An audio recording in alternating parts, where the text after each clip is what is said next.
नमस्कार, मैं अर्पित आप सभी का स्वागत करता हूं। दोस्तों, सनसिटी जोधपुर, शिक्षा नगरी कोटा और गुलाबी नगरी जयपुर और राजस्थान का सिंह द्वार अलवर और झीलों की नगरी उदयपुर में लगातार जहरीली हवाओं का जाल फैलता ही जा रहा है। और ये जो 5 शहर हैं, ये अलर्ट होने की कगार पर हैं और यहाँ पर सांस लेना भी दूभर होता जा रहा है। यहाँ की हवाओं में लगातार जहर घुलता जा रहा है और आज इसी के बारे में बात करेंगे हमारे इस खास प्रोग्राम दम घोटती हवाओं में।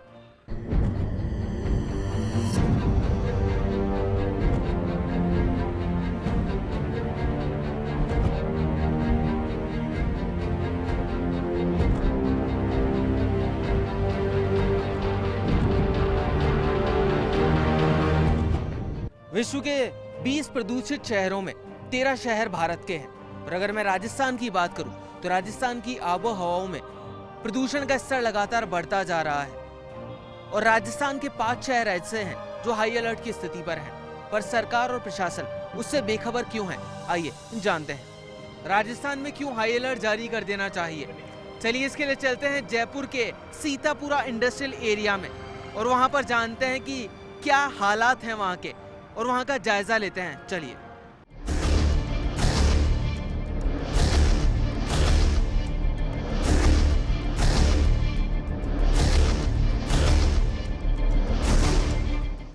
अभी हम आ चुके हैं सीतापुरा इंडस्ट्रियल एरिया में, जहां पर बहुत सी प्रदूषण देखने को मिला है। यहाँ पर जितनी भी फैक्ट्रीज हैं उनसे निकलता हुआ केमिकल भी हमने देखा।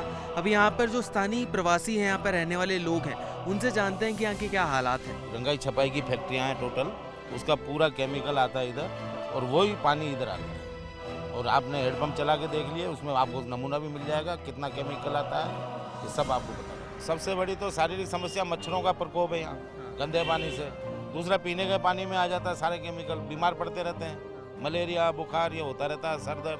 अच्छा सर, इन चीज़ों के लिए आप लोगों ने आज तक अभी कुछ कदम उठाए हैं? सर कई बार कंप्लेन कर चुके, लेकिन कंप्लेन करने के बाद भी नतीजा यही होता है कि सुनवाई को नहीं कोई यहाँ पर ध्यान से गौर तलब करता है, ना कि सुनवाई होती है। यहाँ तक कि मुख्यमंत्री जी को भी हम लोग कई बार लेटर लिख चुके, लेकिन उसके बाद भी कोई सुनवाई नहीं होती। आम जनता को बहुत सी प्रॉब्लम होती है, जैसे ये जो पानी जाता है खेत में जाता है, उससे सब्जियाँ होती है और गेहूँ होता है और भी फसलें होती है, उससे खाने में मतलब तकलीफ होती है। फैक्ट्री में या फैक्ट्री मालिकों से जाकर कभी दरख्वास्त की आप लोगों ने? जी सर, बहुत बार गए हैं, सभी गए हैं, बहुत इकट्ठे आदमी हुए, लेकिन कोई ना तो वो बंद करते हैं और ऊपर से ऑर्डर आते हैं, लेकिन ऊपर से उनके पास पॉलिटिशियन दबाव है तो उससे वो रोक ही नहीं पाते। लेकिन जितनी इंडस्ट्रीज यहाँ पर हैं उस हिसाब से पेड़ पौधे भी नहीं है, तो आप लोगों ने कभी इस चीज़ की अलग जगाई कि हाँ भाई पेड़ पौधे लगाने चाहिए? एक जगाई थी लोगों ने, सबने दी, हम लोगों ने सबने जगाई थी। कितने पेड़ पौधे लगाए गए? कुछ भी नहीं लगाए गए। अभी हमने आशावाला की जो यहाँ पे स्थानीय निवासी हैं, जितने भी लोग यहाँ पर रहते हैं, उनसे बात की, उनकी समस्याएं सुनी। लेकिन अब हमने यहाँ के जो सरपंच हैं उन्हें भी पकड़ लिया है, यानी कि कैलाश जी को। चलिए उनसे बात करते हैं। कैलाश जी, सबसे पहले तो आपका बहुत बहुत स्वागत है हमारे न्यूज़ चैनल पर। धन्यवाद। अक्सर वहाँ पे जितनी फैक्ट्रियाँ हैं उनका गंदा जो पानी है वहाँ पर आता है, वहाँ पे चिमनियाँ हैं कारखानों की, तो उससे काफ़ी प्रदूषण होता है वहाँ पर। उसके लिए क्या कर रहे हैं? उसके लिए जब कलेक्टर साहब से बात हुई तो उसको टीटी प्लान के लिए हाई कोर्ट ने आदेश दे दिया, इस पर टीटी प्लान बनाए और फिल्टर पानी करके आगे भेजा जाए। सर, लेकिन टीटी प्लांट से तो पानी में जो गंदगी हो रही है उसकी समस्या हल होगी, जो चिमनियों से जो धुआं निकल रहा है उसको कौन देखेगा? हमारे इलाके में तो जो भी ऐसी कोई फैक्ट्री नहीं है जिससे यहाँ लोग। मैं भी देख कर आया हूँ, आप चाहें तो मैं आपको चलकर दिखा सकता हूँ फैक्ट्रियाँ जिनसे बाकायदा धुआं निकल रहा है, बहुत प्रदूषण हो रहा है। वहाँ के लोगों का तो यहाँ तक कहना है कि हमें सांस लेने में परेशानी होती है। हेडपंपों से जो पानी वहाँ पर आ रहा था, मैंने खुद ने भरकर देखा पानी, वो तो वहाँ तो नहर बहती है ना, उसके वजह से जो पास के हेडपम्प है उसमें पानी थोड़ा सा ऐसा है। तो कितने समय में ये सारी प्रॉब्लम रिजॉल्व हो जाएगी? पानी के तो जो हेडपम्प खराब है उसके क्रॉस लगा देते हैं, उसका पानी पीते हैं पब्लिक। तो चलिए, सीतापुर इंडस्ट्रियल एरिया का जो आशावाला इलाका है, यहाँ की जो सरपंच है कैलाश जी, इनसे तो हमने बात कर ली। उन्होंने पूरा वादा भी किया है कि जल्दी से जल्दी फैक्ट्रियों से निकलने वाला जितना भी दूषित पदार्थ है और जो गंदगी प्रदूषण निकल रहा है उस पर जल्दी ये कार्यवाही करेंगे। और चलिए अब देखते हैं कि अलवर में प्रदूषण के क्या हालात हैं।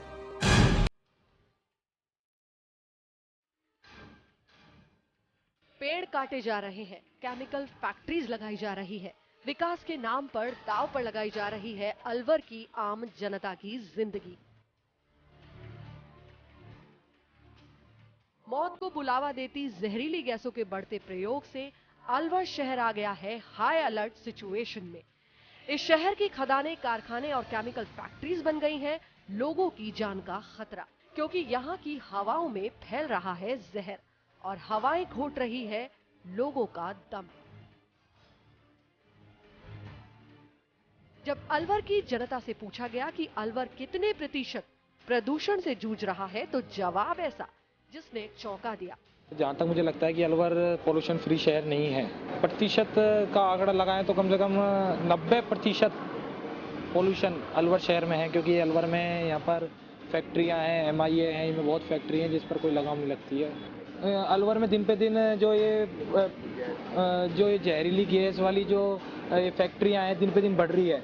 इस पे ना तो किसी प्रशासन की रोकथाम है, ना सरकार की तरफ से कोई रोकथाम नहीं है, तो दिन पे दिन इसलिए जहरीली गैसों का प्रभाव बढ़ रहा है अलवर में। अलवर शहर की जनता के लिए प्रदूषण की समस्या मानो दिनचर्या का हिस्सा बन गया है। स्टील प्लांट से निकलने वाला धुआं और उसकी निर्माण प्रक्रिया में प्रयोग में लाए जाने वाले उत्पाद से प्रदूषित होता शहर, लेकिन प्रशासन है कि इस और कोई ध्यान नहीं दे रही है और ना ही इस पर कोई नियंत्रण लगाया जा रहा है। पालीवाल स्टील करके इस कंपनी का नाम है। पालीवाल स्टील प्राइवेट लिमिटेड है और ये स्टील मेल्टिंग कंपनी है। बाकी अंदर प्रोसेसिंग क्या होती है वो तो खैर स्टील कंपनी के नाम से ही पता चल रहा है कि स्टील प्रोसेसिंग होती होगी। ब्लास्ट फर्नेस लगी हुई है, ब्लास्ट फर्नेस से जो पॉल्यूशन निकल रही है। क्या फ्यूल यूज़ करते हैं ये इंटरनल चीज़ है इनकी, लेकिन जो भी फ्यूल के यूज़ करते हैं बहुत ज़्यादा इससे पॉल्यूशन हो रहा है। आप डस्ट सामने देख ही रहे हो और ये एवरीडे का ही है, हर रोज इतनी निकलती है। हर दिन यहाँ जहरीली गैसों का रिसाव होता है। ये जहरीली गैसें लोगों की आंखों में जलन, खांसी और त्वचा के रोगों को बुलावा देती है। यहाँ के रहवासियों का तो ये तक कहना है कि शहर के कुछ इलाकों में जहरीली गैसों का रिसाव इतना ज्यादा होता है कि आदमी की सांसें रुक जाती है। MIA साइड में जाके देखिए आप, जितनी फैक्ट्रियां हैं उनसे पॉल्यूशन, धुआं निकल रहा है, केमिकल्स बाहर निकल रहा है, जिनसे वहाँ की ज़मीन भी बंजर होती जा रही है और आम आदमी को बहुत ज़्यादा नुकसान हो रहा है। प्रदूषण आम आदमी के लिए पूरा 99% खतरा पैदा कर सकता है। इससे कैंसर की बीमारी, TB की बीमारी, सांस की बीमारी, काफ़ी तरह की बीमारियां हो सकती हैं। नौकरी तो कर रहे हैं पर प्रदूषण है, बीमारी है ये एक तरह। इससे तो मतलब खांसी, जुकाम, मतलब इस तरह की प्रदूषण के कारण सांस रुकने तक का वो रहती है परेशानी।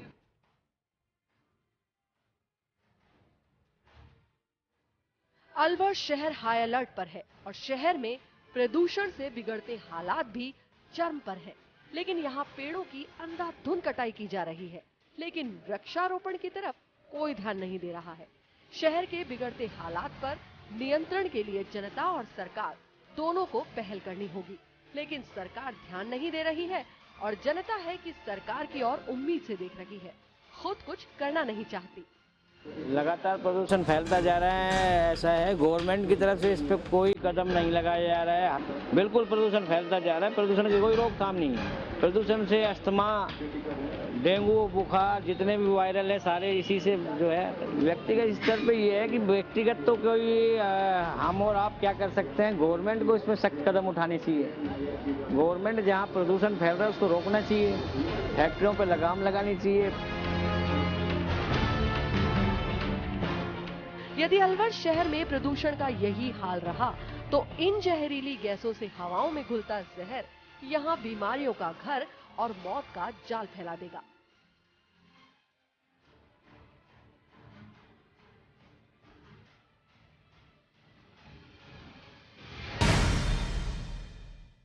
डीओ से निकलने वाली जो गैस है वो कहीं ना कहीं वायु प्रदूषण को काफी बढ़ा रही है और जो यूथ है जयपुर का और जयपुर में जितने रहने वाले लोग हैं सभी उसको काफ़ी यूज़ में ले रहे हैं। तो आइए जानते हैं क्या है उसके पीछे का पूरा कारण। सर, आप डीओ यूज़ में लेते हैं, क्यों यूज़ में लेते हैं? बेसिकली क्या रीज़न है उसका, क्या कारण है? बेसिकली यही है कि फ्रेश रहते हैं। अच्छा, हाँ, बस मेन पर्पज यही है, फ्रेशनेस महसूस करते हैं, कॉन्फिडेंस अच्छा महसूस करते हैं। आपको पता है कि वायु प्रदूषण होता है इससे? बिल्कुल पता है। तो फिर भी काम में लेते हैं, मतलब एक तरह प्रदूषण बढ़ा रहे हैं आप? बिल्कुल बढ़ा रहे हैं आप? हाँ बिल्कुल बढ़ा रहे हैं, गलत है। यो 50% लोग लेते हैं। अच्छा, कौन सी एज ग्रुप में अक्सर देखा जाता है कि डीओ लोग मांगते हैं या फ्री यूज में लेना चाहते हैं? 25 से 40 तक की भी। आपको पता है कि पर्यावरण के नुकसानदेह है डीओ? नहीं। हाँ नहीं पता नहीं पता आपको? लोग फैशन के कारण से ज़्यादा यूज़ लेते हैं, जबकि जो इत्र वगैरह है वो भी बल्कि ज़्यादा बढ़िया रहता है, क्योंकि हमारे भगवान को हम चढ़ाते हैं वो भी, तो I will try to use इत्र। चलिए, ये तो इन्होंने बता दिया कि भाई ये अब कम से कम काम में लेना स्टार्ट कर देंगे डीओ को। अब चलिए सीधे आपको लिए चलते हैं शिक्षा नगरी कोटा में और वहाँ पर देखते हैं कि प्रदूषण के क्या हालात हैं।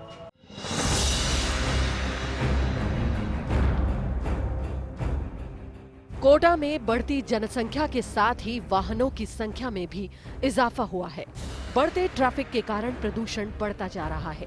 यहाँ के रहवासियों ने बताया कि ऑटो में केरोसिन के इस्तेमाल की वजह से वायु प्रदूषण में बढ़ोतरी हो रही है, जिससे शहर बीमारियों का डेरा बना हुआ है। हमारे शहर की बढ़ती हुई आबादी को देखते हुए ऐसा लगता है कि गाड़ियों की संख्या दिन प्रतिदिन बढ़ती जा रही है, और गाड़ियों की संख्या जो बढ़ रही है वो मैक्सिमम गाड़ियों की सेल अब डीजल की ज़्यादा आ रही है। डीजल गाड़ियों में पोल्यूशन बहुत ज़्यादा होता है, उस पोल्यूशन के कारण से लोगों को काफ़ी बीमारियां हो रही हैं, और सरकार समय समय पे काफ़ी सारी वो अभियान चलाती रहती है, पर उसको एप्लीकेबल नहीं कर पाती। 2 दिन चलता है, 2 दिन के बाद फिर वो अभियान शिथिल पड़ जाता है और उसके ऊपर कार्रवाई बंद हो जाती है। जबकि केरोसिन से चल रहे हैं, उस केरोसिन से चलने के कारण उसमें पोल्यूशन ज़्यादा हो रहा है, लोगों को सांस की तकलीफ़ें, दमा की तकलीफ़ें बढ़ती जा रही हैं, और हार्ट्स की प्रॉब्लम बढ़ती जा रही हैं।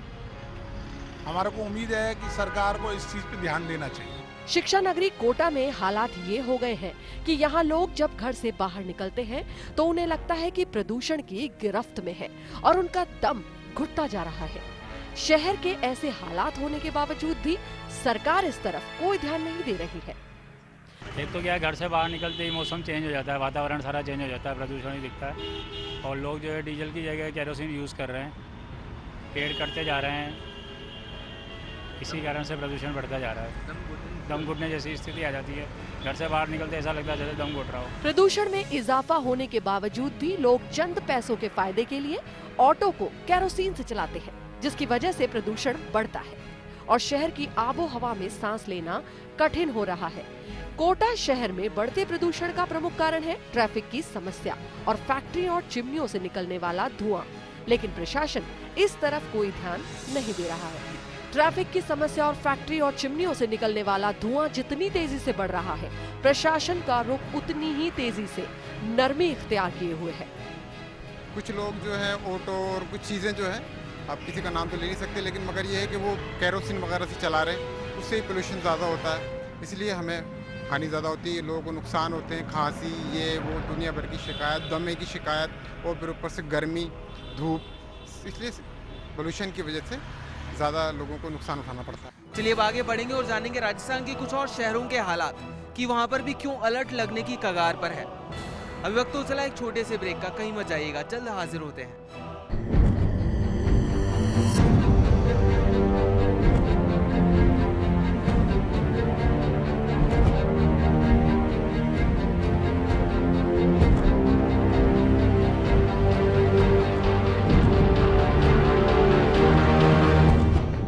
घर आंगन में पेड़ लगाएं, वातावरण को स्वर्ग बनाएं। अगर इन शब्दों को असल जिंदगी में उतार लिया जाए और अपना लिया जाए तो सच में हमारे पृथ्वी से प्रदूषण बिल्कुल खत्म हो जाएगा। ब्रेक के बाद एक बार फिर से आप सभी का स्वागत है हमारे इस खास प्रोग्राम दम घोटती हवाओं में। चलिए अब जांचेंगे शहर में प्रदूषण को नियंत्रण करने के लिए क्या क्या उपाय किए जा रहे हैं और देखेंगे कि जयपुर शहर का विजिबिलिटी टेस्ट क्या कहता है उस बारे में। वायु प्रदूषण का कारण है वह हमारे रोड पर चलने वाले वाहन। पोल्यूशन कंट्रोल डिपार्टमेंट है, इस कार्य में जो भी एजेंसी संलग्न है उनको टेक्निकल एक्सपर्ट एडवाइस देता है, एक्सपर्टीज देता है। इसके अलावा जो जनता में जागरण की कार्य करता है। देखिए, ऐसा कोई फिक्स नॉर्म नहीं है कि ये डिपेंड करता है किस तरह की इंडस्ट्रीज उस इंडस्ट्री में आएंगी। सपोज इंडस्ट्री का प्रकार ऐसा है जो कि प्रदूषण की कारक नहीं है, जैसे इलेक्ट्रॉनिक इंडस्ट्री है या कोई सर्विस इंडस्ट्री है, तो शहर के पास भी लग सकते हैं। लेकिन जो हजार्डस इंडस्ट्री आ रही है, यहाँ की बहुत तरह के आपके वायु प्रदूषण हो सकता है, एयर पोल्यूशन हो सकता है, वो शहर से नज़दीक नहीं होनी चाहिए और सफिशिएंट दूरी पर होनी चाहिए, जिससे कि जो शहर में रहने वाले लोग हैं उनके ऊपर उसका इम्पैक्ट नहीं पड़ता। देखिए, सीतापुरा एक नॉन पॉल्यूटिंग जोन है, वहाँ पर पॉल्यूटिंग इंडस्ट्रीज को लगने की इजाज़त नहीं है। जहाँ तक आप जो टेक्सटाइल की बात कर रहे हैं वो सांगनेर का एरिया है, वो आज का नहीं है, बहुत वर्षों पुराना एरिया है। तो हमने जाना कि भाई काम तो हो रहे हैं, लेकिन अभी भी उनका प्रभाव देखने को नहीं मिल रहा। चलिए अब आगे बढ़ते हैं और जानते हैं कि झीलों की नगरी उदयपुर में प्रदूषण बढ़ने के क्या कारण हैं।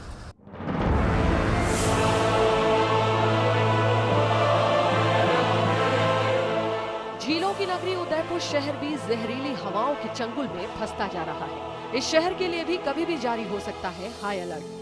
AQI यानी एयर क्वालिटी इंडेक्स के आंकड़ों के अनुसार उदयपुर की हवा इतनी प्रदूषित हो गई है कि इसका स्तर खतरनाक दिखाया गया है। यहाँ होने वाली मार्बल कटिंग से खनन प्रदूषण बढ़ रहा है। जब यहाँ के रहने वालों से हमारे रिपोर्टर ने नगर की स्थिति के बारे में बातचीत की तो पाया कि उदयपुर शहर 70 से 80% तक प्रदूषित है। खदानों से होने वाला प्रदूषण लोगों के लिए बीमारियों का घर बन गया है, लेकिन प्रशासन और सरकार इस ओर कोई ध्यान नहीं दे रहा है। ट्रैफिक से बढ़ते प्रदूषण की तरफ ध्यान नहीं दिया जा रहा है। पुराने व्हीकल्स ऑटो से हो रहे प्रदूषण पर भी कोई ध्यान नहीं दिया जा रहा है और इस वजह से यहाँ की आम जनता खांसी, दमा और कैंसर जैसी भयानक बीमारियों से जूझ रही है। नहीं, हमारा शहर बिल्कुल पोल्यूशन फ्री नहीं है, बिल्कुल पोल्यूशन फ्री नहीं है। पुरानी गाड़ियाँ जितनी भी यहाँ चल रही हैं, 8-10 साल से जितनी भी गाड़ियाँ जो चल रही हैं उन पे सबसे पहले शहर वालों को, मेयर साहब हो जो भी हो, उनको बैन लगाना चाहिए। पुरानी गाड़ियाँ जितनी होगी उतना धुआं ज़्यादा फेंक रही है और उस पर हमें कोई अगर कार्रवाई नहीं की जाएगी तो ये पोल्यूशन धीरे धीरे उदयपुर शहर को बढ़ता जा रहा है, जिससे आम जनता को बहुत नुकसान हो रहा है। यहाँ के रहवासियों का कहना है कि सिर्फ सरकार को ही नहीं, हर नागरिक को मिलकर प्रदूषण के खिलाफ मुहिम चलाई तो जा रही है, लेकिन इस और अभी गंभीर कदम उठाने की आवश्यकता है। यदि सरकार और जनता ने मिलकर इस और ध्यान नहीं दिया तो खतरनाक वायु स्तर से ये जानलेवा स्तर तक भी पहुँच सकता है। हाँ, कुछ नहीं पा रहे, समझदार एजुकेटेड लोग है वो। बाकी तो क्या, ऐसे लोग प्लास्टिक का यूज करते हैं, उसको सड़कों पर डाल देते हैं। ठीक है, समझदार होता है उसको तो बॉक्स में डालते हैं। बाकी लोग सड़क पर डालते हैं, प्लास्टिक है, बोतलें हैं, प्लास्टिक थैलियाँ हैं। लोगों को दिया करना चाहिए कि प्लास्टिक थैले की जगह कागज़ के जो बॉक्स आते, कैरी बैग आते हैं, उनका उपयोग करना चाहिए, उससे पॉल्यूशन कम हो सकता है। नहीं, सभी लोगों की जिम्मेदारी है, हर आम आदमी का इससे जुड़ा हुआ है पर्यावरण, प्रत्येक नागरिक की जिम्मेदारी है। कर रहे हैं, काफ़ी संस्थाएं कर रही हैं, लोग बाग प्रयास कर रहे हैं, सामाजिक स्तर पर कर रहे हैं लोग। स्कूलों के माध्यम से भी किया जा रहा है, सरकार इको क्लब चला रही है स्कूलों में, लेकिन लोग उससे गंभीरता से नहीं ले रहे हैं। ठीक है, जो कार्य किए जा रहे हैं उनको गंभीरतापूर्वक नहीं ले लिए जा रहे हैं, इस वजह से ये ज़्यादा उच्च स्तर पर नहीं जा पा रहा है कार्यक्रम। अक्सर जयपुर शहर में देखा जाता है कि लोग कचरा जलाते हैं दुकानों के बाहर, घरों के बाहर, उससे काफ़ी जहरीली गैसें निकलती है और काफ़ी वायु प्रदूषण होता है। तो आइए जानते हैं उस पर क्या कहना है लोगों का। इसके लिए तो सरकार को कदम उठाना चाहिए, कचरे की अलग से व्यवस्था करनी चाहिए, बाहर ले जाने की, शहर से बाहर दूर ले जाके डालना चाहिए। जो ये वायु प्रदूषण होता है हो रहा है, जो स्वास्थ्य के लिए अति हानिकारक है, इसको प्रशासन को ध्यान रखना चाहिए। तो चलिए, ये तो जयपुर की वो जनता थी जो कि वायु प्रदूषण से काफ़ी त्रस्त है। चलिए अब जानते हैं कि जोधपुर की जनता का क्या कहना है वायु प्रदूषण के बारे में।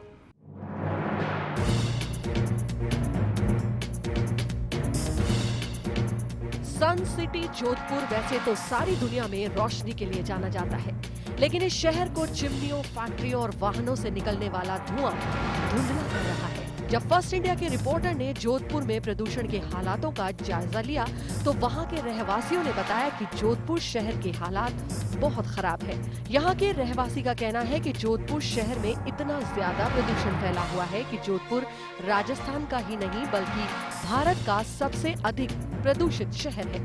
यहाँ हर दिन पेड़ों को काटा जा रहा है, लेकिन सरकार और प्रशासन ने आंखें मूंद रखी है। प्रदूषण मिटाने को लेकर सरकार कोई साथ तक प्रयास नहीं कर रही है। पेड़ पौधे लगाने चाहिए, प्रॉपर चेकिंग होनी चाहिए और यातायात की जो व्यवस्था है और जो जहाँ ज़्यादा ट्रैफिक रहती है वहाँ यातायात को वन वे होना चाहिए, वहाँ रोक लगनी चाहिए। इस प्रकार के सरकार और प्रशासन मिलकर अगर साथ तक प्रयास करे तो कुछ प्रदूषण रुक सकता है, वरना जोधपुर में तो आज के हालात ऐसे हैं कि मेरे ख्याल से पूरे राजस्थान की या पूरे देश में नंबर 1 प्रदूषण जैसी स्थिति बनी हुई है। यही प्रदूषण फैलने से आमजन परेशानी होती है और ट्रकों का आवाजाही है, टैक्सियों का है, व्हीकलों का है।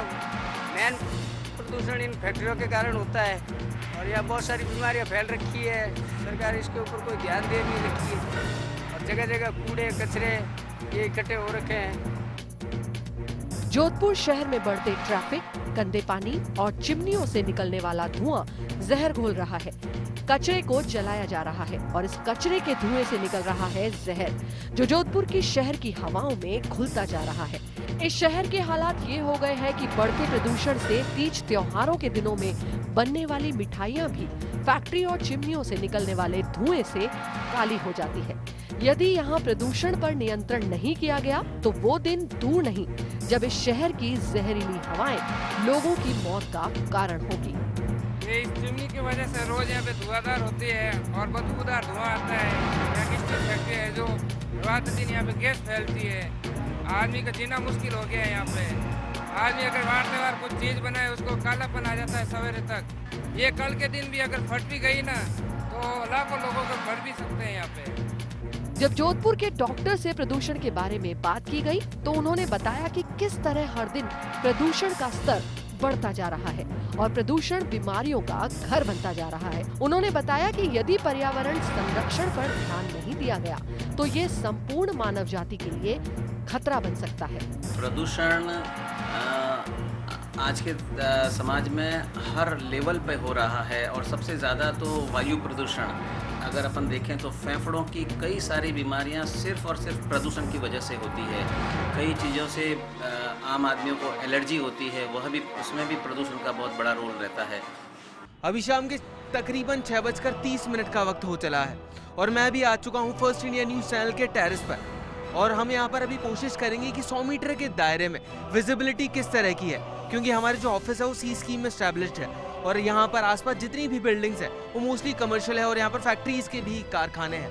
तो चलिए देखते हैं, मैं अपने जो कैमरा पर्सन है विक्रम जी उनसे कहूँगा कि कैमरा पैन करें और दिखाएं कि यहाँ पर आसपास विजिबिलिटी की क्या हालत है, क्योंकि कुछ समय पहले जितनी भी बिल्डिंग्स हैं यहाँ पर आसपास वो बिल्कुल क्लियरली दिखाई दिया करती थी, क्योंकि प्रदूषण की मात्रा बिल्कुल कम थी, प्रदूषण बहुत ज़्यादा कम था।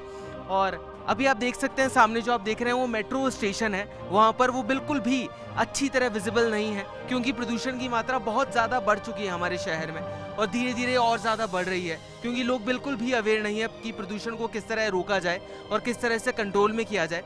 मैं कहूँगा अपने कैमरामैन से कि वो कैमरा दूसरी तरफ पैन करें, क्योंकि जिस तरफ अभी आप देख रहे हैं वो एक इंडस्ट्रियल एरिया है और दूसरी ओर बिल्कुल भी इंडस्ट्रीज नहीं है। तो वहाँ पर आप साफ तौर पर देख सकते हैं कि आसमान कितना साफ है, तो उससे पता चलता है कि इंडस्ट्रियल एरिया और जिस तरफ इंडस्ट्रीज नहीं है कितना साफ आसमान दिखाई देता है। तो जितने भी लोग हैं हमें देख रहे हैं उनसे मैं एक ही दरख्वास्त करना चाहूँगा कि आप जितना से कम हो सके उतना कम प्रदूषण करें और ज़्यादा से ज़्यादा पेड़ लगाएं। तो हमने जाना कि प्रदूषण लगातार बढ़ता जा रहा है और इसी का हश्र है कि ओजोन परत तक में छेद हो चला है और अगर हालात इसी तरह रहे तो और ज़्यादा बद से बदतर होते जाएंगे। तो चलिए चलते हैं और देखते हैं हमारी इस खास रिपोर्ट में कि ओजोन परत पर क्या प्रभाव पड़ा है इस प्रदूषण का। सूरज की अल्ट्रावायलेट किरणों से धरती की सुरक्षा करने वाली ओजोन लेयर तेजी से घटती जा रही है और इसमें एक छेद भी हो गया है। यदि इस ओर ध्यान नहीं दिया गया तो ये दुनिया खतरे में आ सकती है और खतरे के निशान पर है राजस्थान के 5 शहर। इन 5 शहरों में फर्स्ट इंडिया ने प्रदूषण की स्थिति का जायजा लिया और बढ़ते प्रदूषण की तस्वीर अब आपके सामने है। क्या है ओजोन? वायुमंडल पृथ्वी की सतह से 50 किलोमीटर की ऊंचाई तक होता है। 0 से 10 किलोमीटर के क्षेत्र को ट्रोपोस्फियर, 10 से 50 किलोमीटर के क्षेत्र को स्ट्रेटोस्फियर कहते हैं। ओजोन स्ट्रेटोस्फियर में पाई जाती है। ओजोन ऑक्सीजन के 3 परमाणुओं से मिलकर बनने वाली एक गैस है जो कि वातावरण में बहुत कम मात्रा में पाई जाती है। यहाँ निचले वातावरण में पृथ्वी के निकट इसकी उपस्थिति प्रदूषण को बढ़ाने वाली और मानव उत्तकों के लिए हानिकारक है। वहीं ऊपरी वायुमंडल में इसकी उपस्थिति बेहद जरूरी है। कैसे हो रहा है ओजोन परत में छेद? पृथ्वी पर उपस्थित कई सारी गैसें ब्रेवियर डॉप्सन सर्कुलेशन यानी ऊपर नीचे घूमती हुई स्ट्रेटोस्फियर में पहुंचती हैं। ये गैसें स्ट्रेटोस्फियर में पहुंचकर ऑक्सीजन से मिल जाती हैं और ये मिश्रित गैसें ओजोन परत से चिपककर उनके अणुओं के साथ क्रिया करके ओजोन परत को कमजोर करती हैं, जिसके कारण ओजोन परत की प्रक्रिया ठप हो जाती है। किन कारणों से हो रहा है ओजोन परत में छेद? Perfume, shaving foam, deo, coolant, oil, refrigerator आदि में प्रयोग आने वाली गैस 100 से 200 साल तक सुरक्षित रहती है। इसी कारण ये वायुमंडल में ऊपर से नीचे की तरफ घूमती रहती है और वायु प्रदूषण में मौजूद हानिकारक तत्वों के साथ मिलकर जलवायु परिवर्तन, ग्लोबल वार्मिंग और ओजोन परत के क्षय का कारण बनती है। ओजोन परत को सीधा सीधा नुकसान पहुंचाने वाली गैसें, गाड़ियों से निकलने वाला धुआं, कार्बन डाइऑक्साइड और कार्बन मोनोऑक्साइड से भी ज्यादा खतरनाक होती है।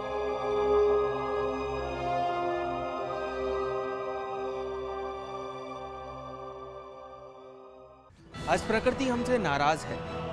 पेड़ों को लगातार नष्ट किया जा रहा है, सुविधाओं के नाम पर खिलवाड़ किया जा रहा है और हमें ये समझना होगा कि जितना हमने प्रकृति से लिया है उतना ही हमें प्रकृति को वापस देना होगा। नहीं, जो विनाश लीला हमें दिख रही है प्रकृति की, उसका कुछ और ही रूप होगा। आज की हमारी इस खास पेशकश में इतना ही। आप सभी स्वस्थ रहिए, सचेत रहिए। नमस्कार।